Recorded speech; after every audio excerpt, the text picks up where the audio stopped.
technology takeover. As you can see, Mike is not here today. So next to me is my sister Latasha. Yes, and that is Latoya. And this is Tech Beats and Bytes. Welcome, welcome. Yes. So tonight, I just want to say thank you so much for joining us. With me are two special guests, and we're going to be talking about hair, beauty, salon life, entrepreneurship life, all of that good magic. And I will let them introduce themselves. Mr. Bailey, if you would like to go first. Okay. Hi, I'm Sylvester Bailey. I'm with a company called ADU Salon Holdings. Our salon is called All Dot Up Salons. We're a multi-location salon owner in Central and South Florida. We have a hair school called ADU School of Cosmetology, and I've been in the business for about a decade so far. Collectively, our organization's been around for 33 years, going in August. And I was second generation in the beauty industry, so my mom started it as a lifelong dream she's had in 1985. And I've been privileged to be in the business with her and side by side as we kind of navigate through entrepreneurship in the beauty business. Nice. Awesome. I'm Shomara Garcia. I'm originally from Connecticut and moved to Miami a year ago. Yeah. And however, I started a brand called Latina with the Good Hair Incorporated a year ago. It has nothing to do with hair, but everything to do with clothes. So I make empowering messages that I've taken from my experiences and put them on clothes such as crop tops, t-shirts, bodysuits, sweaters, you name it. Nice. You do rompers? We love rompers. Sorry, bro. You was into the male rompers, that whole No, not the male rompers, just rompers. Just rompers, period. No. That's good to know. See, the things you learn on Tech Beats and Bytes, you just never know what they're going to come up with. So let's start off with a little bit. You know, on the show, we don't necessarily, we don't want to talk about things that people can find out if they Google your name. We like to know the person behind the brand. But we'll start out with some brand questions first. So to kick it off, Bailey, tell us a little bit about what drew you into the hair and beauty industry. Okay, so we're keeping it real, right? Keep it real. Absolutely. 100. So, I went to college, Florida State, where I met you. Did we meet? Yeah. We were hanging out. Okay, we're hanging out. And, I had to, in my entrepreneurial vision at college, I was like, okay, I go to college, get a job, and then be successful and own a barbershop, hang out with the bros, hang out with my friends at the barbershop. Right. So when I graduated college, long story short, I was like, let me just skip right to the entrepreneurship component. My mom was in the business, and I was like, there's an opportunity for me to do it.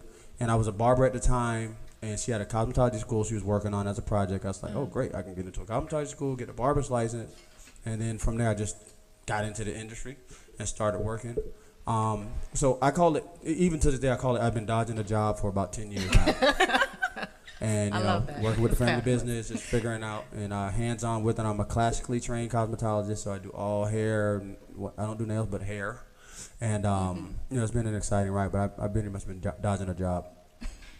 And that's good. At least your mom had something for you to dodge It was with. amazing. It was amazing. You were able to slide into She something that paid me. existed. She paid me Nice. nicely. Well, that's even more important. Shomara, what's your story? How'd you get involved with Latina with the Good Hair? Okay, so it's funny. You said you're dodging a job. I was let go from a job. So back in 2016, I used to teach. I taught for 5.5 years, and in Connecticut, was let go and had a lot of time on my hands. So I come from a background of entrepreneurs, and I was like, okay, well, what can I do? I'm very creative, like making things with my hands. So I was just like, all right, well, I kept having these different experiences happening to me. So I decided to take these messages and put them on clothes. Everyone told me that they liked it. I'm really good with managing social media. Once I was putting it out there, it just started blowing up, and it just became a demand for like different shirts. So I made different clothes like campaigns like Born to an Immigrant, Pretty for a Black Girl, Latina Has No Skin Tone. When people saw what they loved, I was like, okay, let me continue to do this. Yeah. Right. Yeah. So that's how I got started. Awesome. Okay, so then moving on. So just kind of like tell us a little bit how tech has impacted your business. We can start with you, Bailey. In the salon industry. I think I had a conversation about an hour long about technology with one of your team members. But so, like, I was in computer science at Florida State. So I was thinking about when I got into college, I was like, I love playing video games. I was not focused on anything other than video games. And I was like, I can go to computer science. I like video games. And then I took a course called C+ programming. I don't know if anybody's ever taken that course, but it's like Chinese. And I was like, I don't like computers. I just like playing on video games. So I left there. But little did I know I had the skills that were, coding skills. So in my era, it was MySpace and et cetera. So when I got into the salon business, the first thing they were like is, I guess we're doing a MySpace page, do coding on that platform. Google search and optimization was big. Websites were big. I remember having a long conversation with my mom, like, look, I need $500. We got to do a website. This was probably like 2003, 2004. We had to have a website. So I was battling. I was like, we have to do a website. It's like, no, we do Yellow Pages. We don't need a website. So I found myself. Remember what Yellow Pages is. Right. This is like maybe 13 years ago. Right. So and this is me telling a successful business owner. At that point, she already owned 2 salons and she had a hair school. So I'm telling her like, look, the future is a website. Not the Yellow Pages. Not the Yellow Pages. So I remember building a website myself, learning, figuring it out. I built our first website. Actually, I partnered with my brother-in-law to help us build our first website as my target, and then we did a lot of search and optimization. And then slowly but surely, our business started to evolve because we became relevant on not social media, but web presence early on in the beauty industry for our local market. So that was my first venture into technology as far as how we can improve the salon. It was like website. And Shomara, because of your business and you doing retail with positive messages, you talk a lot about social media. So is social media your main sort of tech emphasis, or do you use apps? What's sort of your tech influence? So I haven't gotten involved in the app atmosphere yet. However, everything I do revolves technology. Social media has been a big help. Majority of my sales come from social media because of the messages that I put on clothes. They relate to others and they share their story on social media, and then they're tagging and they're sharing, and then I'm reposting. And so the features actually from my customers have really helped with my business. Nice, yeah. So I want to talk a little bit about diving into hair a little bit, especially because of the name of your brand, right? So we know Chris Rock came out with the movie Good Hair. Amazing. Right. So there's a whole battle between good hair, bad hair. What does that mean? What does that look like? And I want to sort of start with you, Shomara, because your company is called Latina with the Good Hair. Right. Is there a reason why you called out good hair in your brand name? Right. So like I told you before, my company has started because of my experiences. My whole childhood, all I remember is being told I had good hair, not even realizing what that actually meant to me. Everyone just always said, like, oh, your hair's so pretty, it's curly.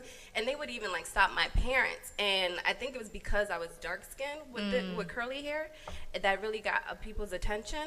So as I got older, still hearing it, even as an adult, and so I decided to take everyone else's judgment of me and my hair and say, okay, I'm going to use this as a spinoff on my name. And if for those of you who don't know, Latina stands for Black Latina. And so I decided to add that. Around the same time, Beyonce said in her song, Becky with the Good Hair. And so I had people tell me, like, okay, we like it. It would definitely get people talking because obviously the whole good hair is looked at as like, okay, that's not okay. Right. But I'm not implying that I have good hair or that I believe there is such a thing. Right. But I used it as a marketing strategy. But now I just go by Be Latina now. Okay. So was it pressure that sort of made you do that transition, or?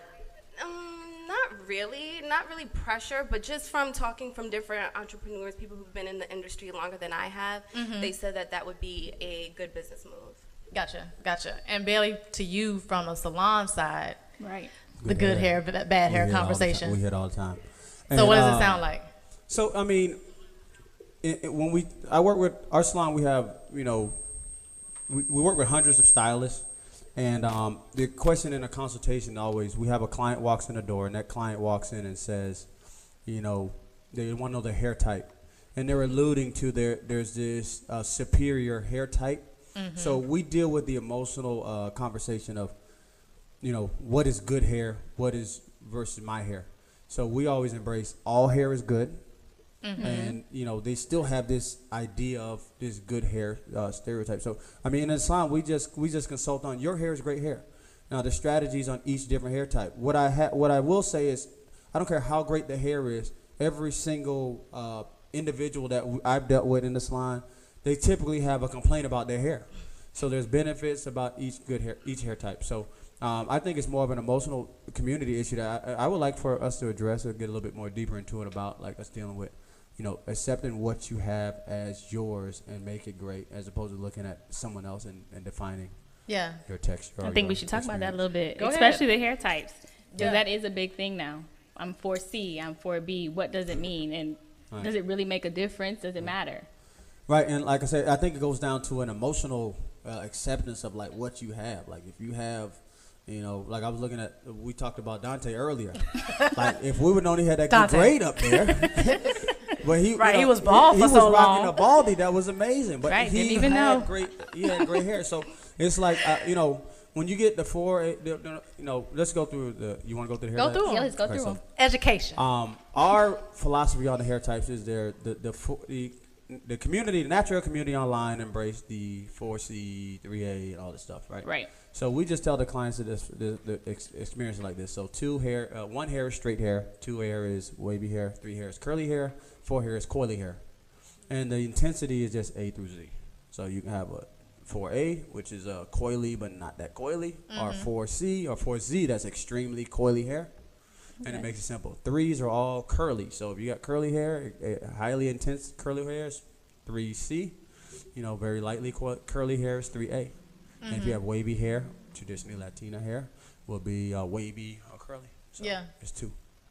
So when you're doing hair, right? So do you style to that? Do you cut to that? How important or how influential is the grade, I guess you could say, in the styling process? To me, it's very minimal. It's great talking point, but I cut the shape. So, with all of those variances, I mean, if you just do A through C, 1 through 4, you have like 13 or 14. I don't know math. I'm a hairstylist. But it's a lot of different variants. So I prefer to cut to shape and I cut to individual. So when we style, it's great to say, okay, I got a great cut for a curly girl, a great cut. But they're all the same shapes. So we see a lot of the cuts these days are just all about shape, not necessarily your texture has a certain cut. Now, it's a great marketing point to say, hey, I cut curly, but we can cut any hair type, based on the shape, based on the personality. I really think that whole conversation gets a little bit deeper because it comes from inside the client. You can't tell them. They will, if they think they have bad hair, you ain't nothing you're going to be able to do to say they got it. If they think they got some great, amazing hair, ain't nothing you can tell them they have amazing hair. So if everyone thought they had amazing hair, you have an amazing hair society. Like, everybody would have good hair. Yeah, good point. It's all about perspective, right? All about perspective. So one person who has been very vocal about colorism, hair, and influence, especially because she's come from the Latina era, or the background is Amara La Negra. So how influential has she been in your journey and what you're expressing and how you're playing in that social sphere? That's a great question. I started my brand before she became big in the in public the US, eye. She was famous before, but not so much in the United States. Right. However, when I first saw that she was on Love and Hip Hop, I was really excited. I was like, wow, they're showing Afro-Latinas on the media. Growing up, there was the Stacey Dash, but no one really knew what she was. People that I could admire growing up. But when Amara La Negra hit the scene, I was like, oh my God, I got to get her one of my shirts. Right. So I saw that she was actually having a viewing party here in Hollandale Beach. And I showed up and I gifted her with a shirt. She wore it, and she was presenting it on her social media. And I was really excited to see that she was in it. She didn't tag me, but she did wear it like she said she would. She has been a true influence because she put us on the map, like we were out there before, but no one really knew, and people were always questioning who we are, and they still do, even though she's still out there and she's representing for us. But she put it out there for the world to see, and I love that. Yeah. And I'm glad Mona Scott gave her a chance to do so. Right. And so do you identify with some of what she was saying in terms of like the colorism in Latin America and in the entertainment industry within the Latin American community? Absolutely. I definitely identify. Some of her stories are very similar to mine, and that's why I started Latina with the Good Hair. One of my shirts, the crop top that says Latina has no skin tone, I started that because of my experience. I've always gotten, oh, you're not Hispanic. You're not, they say Spanish, but technically, if you're Spanish, you're from Spain. Right.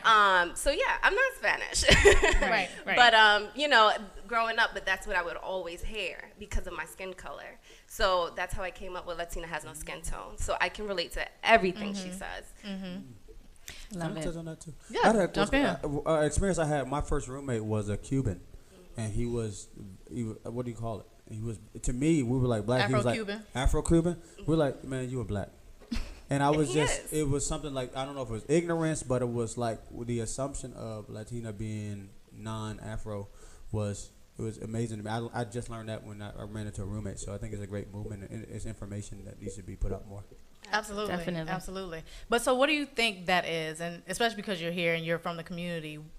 And a lot of people talk about sort of the disconnect between blacks in Latin America versus us who identify ourselves as African Americans. And a lot of times it feels as if those who are Afro-Cuban, Afro-Dominican don't necessarily identify with being black.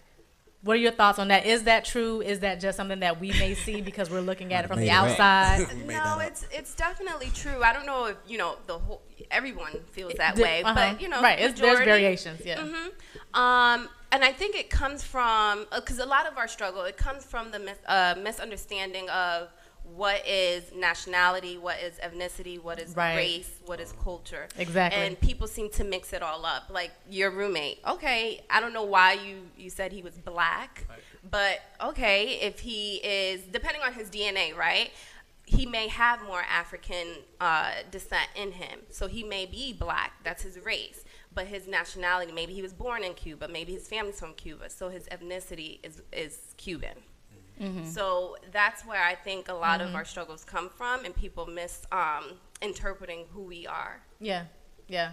And I know for me, and I know we've talked about it a little bit, because I'm very much interested in sort of that Afro-Caribbean and Afro-Latin experience, because I feel that from a cultural perspective, for whatever reason, and because of just maybe how slavery was done in the island or whatever, I feel that you all have a different perspective of African roots and culture, right? Because a lot of when you tap into like a lot of the more traditional narrative and the traditional sort of spiritual systems, it was still a lot more connected in the islands versus for us in the States. Right.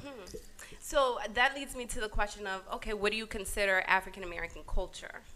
So not so much African American. I mean, I'm talking more so about like the African traditions. So when you look at like Ifa or Yoruba and a lot of that sort of more spiritual grounding, a lot of us in the U.S., we were sort of more so in the Christian doctrine, right? So a lot of that sort of like grassroots, really like indigenous essence, we no longer have a connection to that. Right. Whereas when you look at Afro-Cuban, the drumming and all of that is still very much there. Not that we don't necessarily have that, but it was a little bit different. So I have a great appreciation for it, because I think that when you look at some of the practices from capoeira in Brazil and just a lot of that, you can see the African roots there. Right. So I think it's really, I think it's dope. Yeah. That was just my point. What you think? It's just, for me, it's just hair. I mean, hair. Well, like I said, we see it all. Yeah. Go ahead. What you got?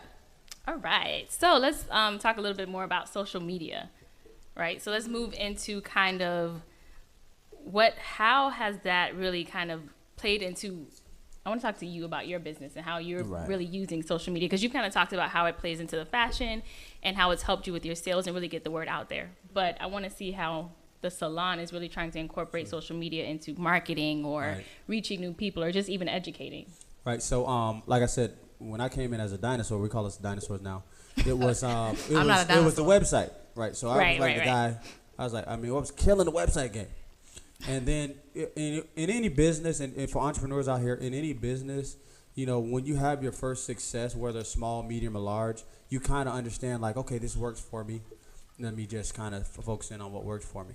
So lo and behold, we're in 2018 now. It's all about social media. Who knows? Maybe Snapchat is like whatever king. I don't know what the king of social media is, but there's a king of social media. And now our business is evolving into saying, okay, now our success on the web is great. We still have great, if I look at my data, we still have great web presence. But now we're interested in more social media presence, more social media activity. So we're like pretty much honing in. Like my last meeting, like I was explaining to you, my last meeting was like, okay, we're going all the way in on social media experiences. So we're going all the way in on YouTube. We're going all the way in on Instagram as our core marketing of choice. So that's just something that's a necessity, but I really want to make it as it's our first stage, not like our second thought. It's our first thought to go social, not our second thought anymore. Yeah. So we're really targeting what's working on social media, and we're targeting YouTube as our favorite right now. No, I think that's good. And how are you using YouTube? Because there are a lot of YouTube makeup artists, hairstylists that have their own opinions that may be licensed or not. The conversation I have with our team is like, okay, let's not do what everyone else is doing. Let's understand it. So we're not going to do like a whole bunch of, my goal is not to do a whole bunch of how to do your hair at home. Right. Obviously. So we're really focusing on content that clients want. We want more entertainment-based content. And we really want to kind of ask the client to steer where they want it. If you want to know more about the company, let us know. We'll do more company-focused content. So we're looking at more of an organic conversation on the platform. We just want to really start engaging and seeing what they want on the platform as opposed to kind of just putting out, okay, do-it-yourself videos work? Okay, do-it-yourself videos. So we're really looking for a natural engagement. And it's not necessarily view-oriented either. We're really focused on our existing base and expanding from what they want to see. Yeah. So we're using it as a communication tool. And on the panel, because you guys had your 2-year anniversary celebration on Sunday, which is awesome. Yeah. So on the panel, we actually touched on that with the whole DIY movement, right? So a lot of people are going to YouTube to watch the tutorials and do their hair at home themselves. And you talked about not doing tutorials because, one, you want people to come in the salon, right? Because that's the whole business. Right. But how has that sort of DIY movement impacted your business? Do you see a difference? Did you lose clientele? So I work with a couple people companies. coming in with messed up hair because they did it themselves. Like, what's going on? So I work with a couple companies, and the companies that I work with outside of the salon on the consulting side, they are always monitoring the trends and the trends of the consumers are doing. So when we're looking at YouTube, it has significantly impacted everything that we do. From even we just talk about just the concept of natural hair. Yeah. So obviously we're probably 85% of our clientele is transitioned from natural. Now, if I say 5 years ago, we were maybe 50% natural. 10 years ago, 10% natural. So I was able to see all of that conversation be disrupted single-handedly by the do-it-yourself or the YouTube experience. So I'm committed to they have the answer or the solution for us in that platform, but they are it's steering the direction. So I think we're listening. We should listen more on that platform, not really dictate. Right. And what about you from a culture fashion perspective? Right. How has YouTube played into your platform? So when I first started building my brand, I dibbled and dabbled with YouTube. I'm going to be super honest. I haven't revisited in over a year, just because I found that it was a lot of work that you have to put into these videos and really, get smart with the marketing. And I was just like, ooh, I'm just going to put this on pause. Because like the whole video editing, it was just very time consuming. Yep. So it's like, all right, I'm going to put my focus here. And so a lot of my customer base is on Instagram. So that's where I spend the majority of my time. Instagram, Facebook, Pinterest. But really, Instagram is where I own it. And so once my customers, they started sharing, even before they were customers, I did features where I was reaching out to different Afro-Latinas, finding about their story and asking them to share it with my followers and everyone else who came across my page. And so once I started doing that, then I started building my brand, building my follower base, and that curated the customers. So with Instagram, having them share their story has definitely played a huge part, because it actually made me understand myself and what my brand is about better.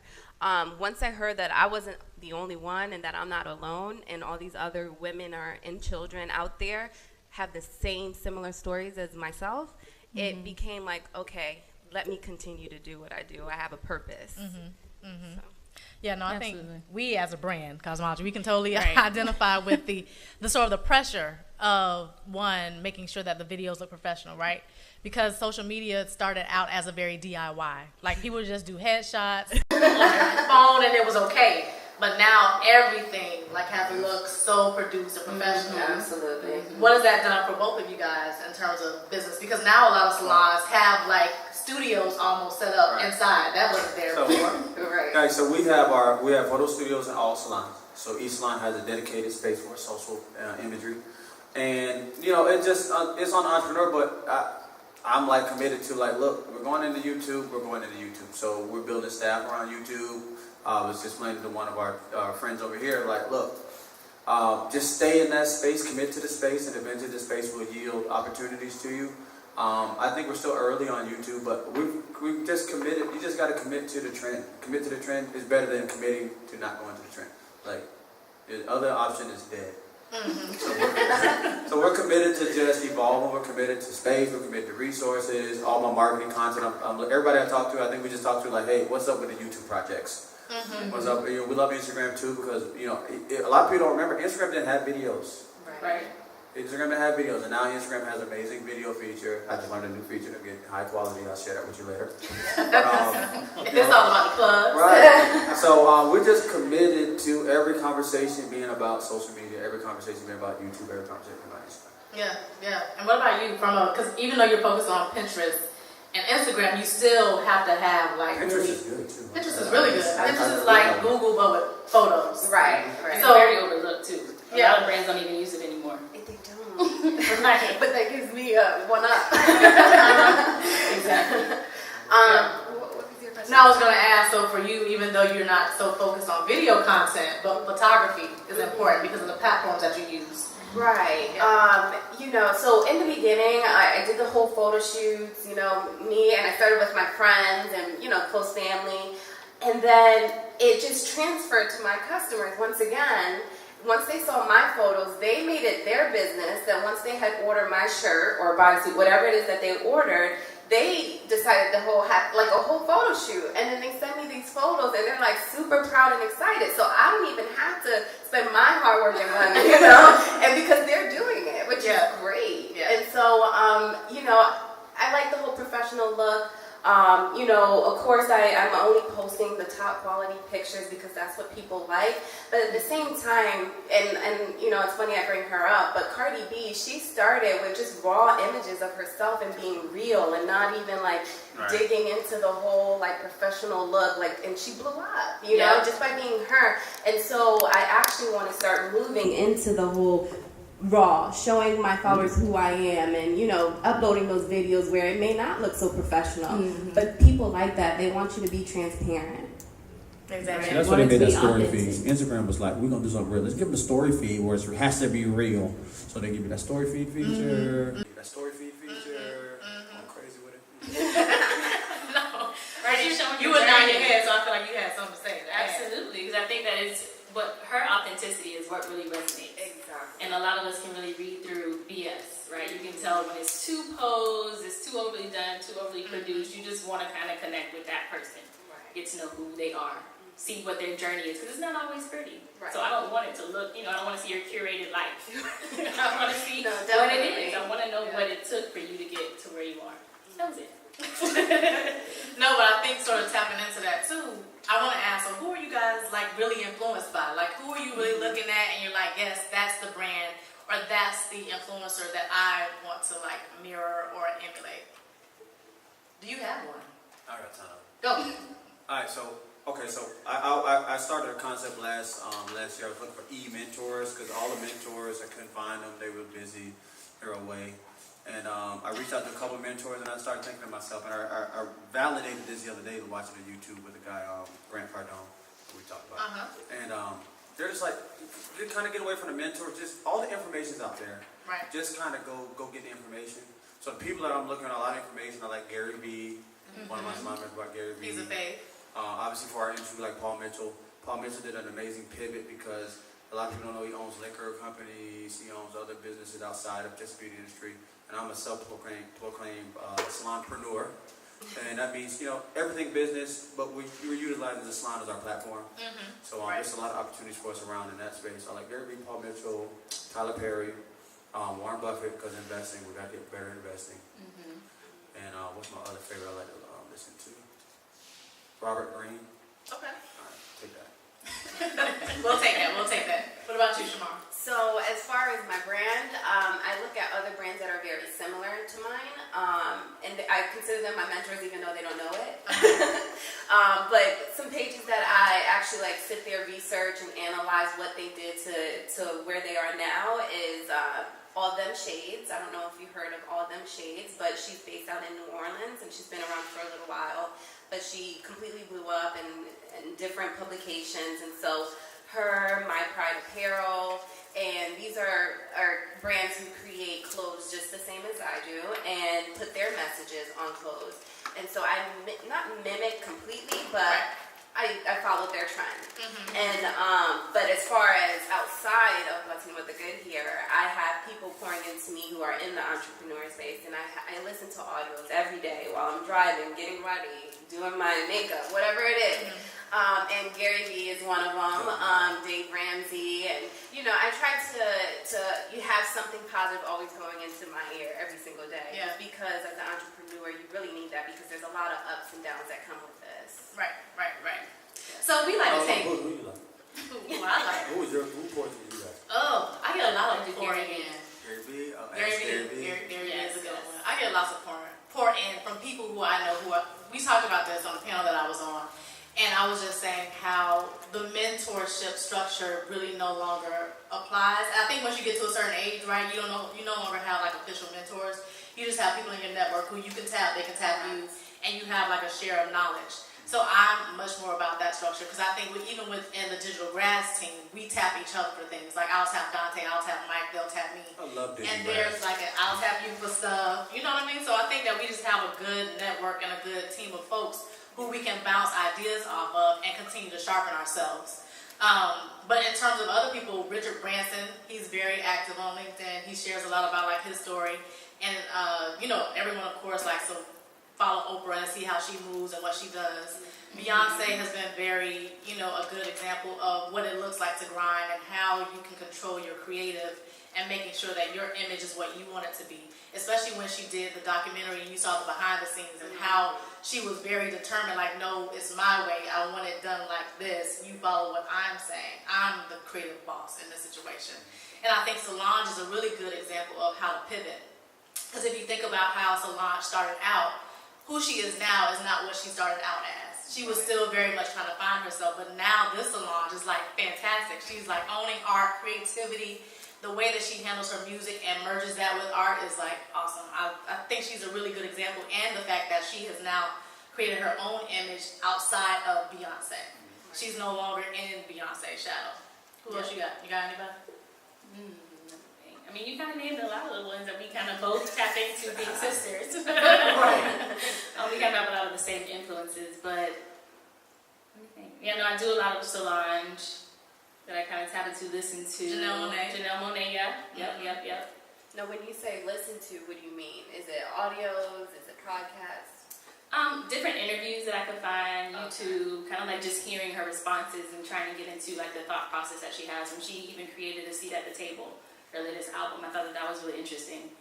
So hearing kind of, again, the journey, seeing where it started and where she was able to take it and how she really curated and created that vision that she wanted and didn't stop until it got to that point to where she was happy and it was kind of like perfect in her eyes and she was ready to release it. Yeah. Yeah. No, that's true. Okay. So, last week, Mike debuted his segment that he's going to be incorporating into the show. And this week, I'm debuting mine. And it is called #TheStreets because it's crazy out here in these streets. And this week, I want to highlight Kanye. Y'all, I feel like we need to throw that baby a rope and help him get out the sunken place. I feel like Kanye is in the sunken place. He needs some help. He needs some saving. Why? Did you not see on social media? Tell those that didn't see. Yes. Finish yours. Maybe Look, everybody can get on in. That's why this is an open segment. So Kanye has been very vocal in the social media space, and he's been getting a lot of feedback and has been a part of tons of conversations because of the photos that he posted with the whole "Make America Great Again" hat and him bigging up Trump and liking who he is. So we know that there's been a shift in Kanye from when Kanye first came out with College Dropout and that whole movement. Right, the teddy bear Kanye to like the Kanye that he is now. And when you see sort of his progression, it feels very chaotic, right? So you kind of like love him for his mad genius, but then now it's almost feeling like there maybe is something else going on to where, so you may want to say like like, yeah, it's a marketing ploy, like, yeah, he's just doing it for looks, but it's dangerous. It's a little dangerous at this point.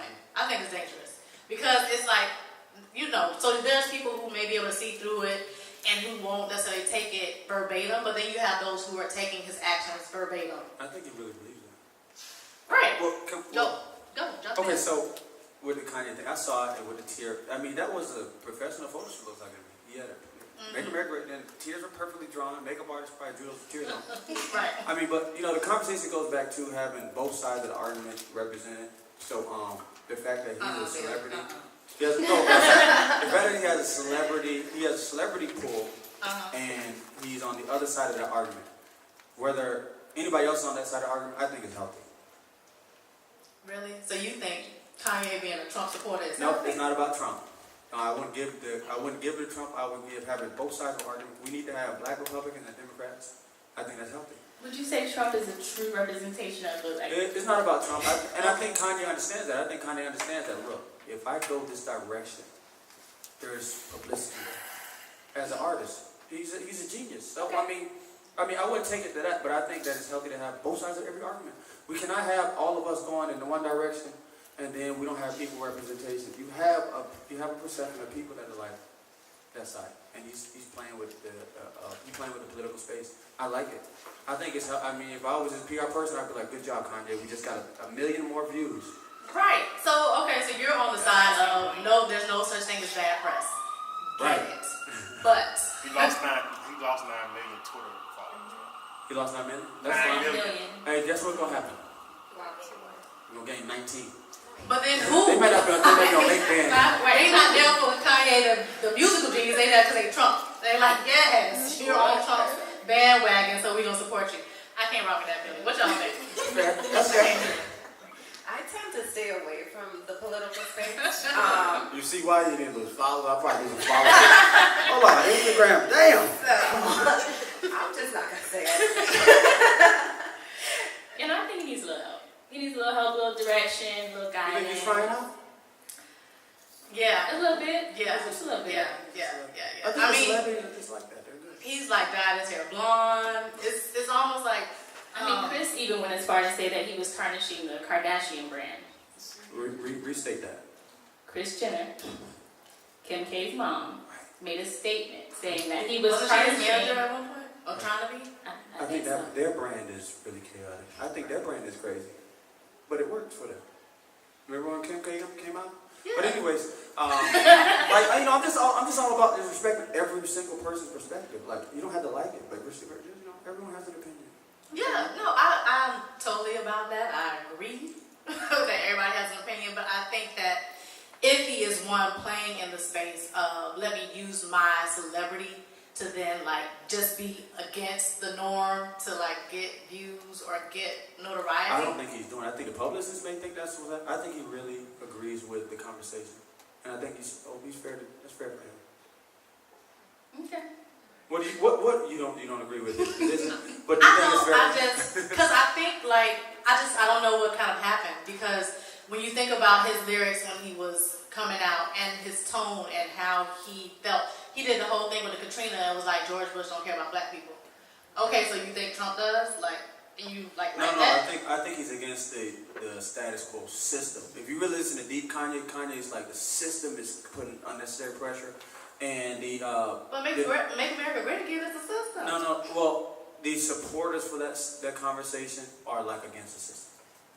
That's where he's pivoting. Are they really? I think they're trying to go back. I don't know really anything, but I know that's Kanye's conversation deep in the heart is I'm against the system. If you listen to all his music, he's like the system is trying to make me be whether it was Obama supporter or Bush supporter, whatever it is, he's just like, I am choosing my own destiny, I'm choosing my own direction, I want to interpret information my own way.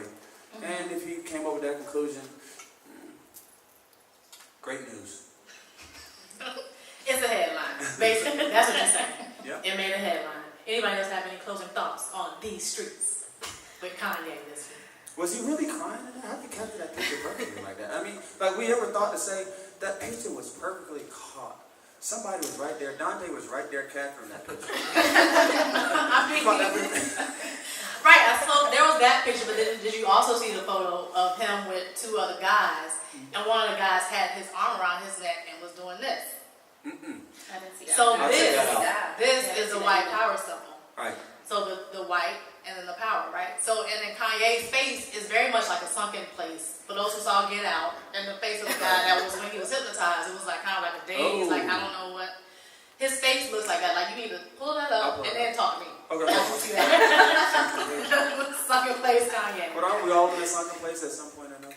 I mean, We have a right to if go you're in the up and down. Matrix, you may be in the sunken place. Look, He's if so you, high if up you there, plugged you gotta into come the down. Matrix. I don't know that everybody reaches a sunken place. You've never gone to a sunken place? How old are you? Not like Get Out sunken place. How old are you? I have not. We're not gonna It's go there. coming. But we're not.